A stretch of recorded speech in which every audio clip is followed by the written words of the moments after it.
So here's a question where we've got a little bit confused. We can see that once we get up here, everything becomes a big mess. And the problem is someone has forgotten to do one of the first things I really encourage everyone to do whenever they try and do anything with fractions in algebra. And that is always factorize. Now, we actually can't factorize much here. The x squared plus x plus 1 quadratic actually doesn't factorize at all because nothing multiplies to give 1 and adds to give 1. However, we can factorize this x cubed minus 1.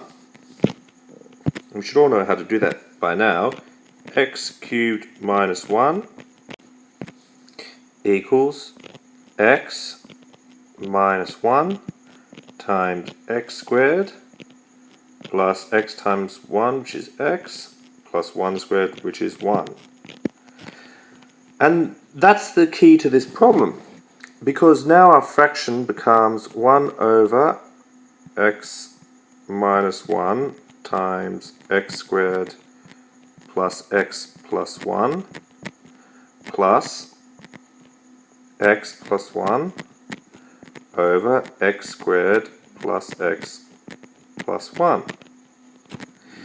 And we notice that then to make the denominators the same, which is what we need to do when we add or subtract fractions, we only need to multiply the second fraction by x minus 1.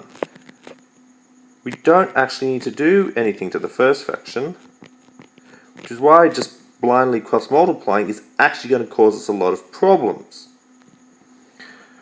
So we're going to end up, in that case, with 1 plus brackets x plus 1, x minus 1.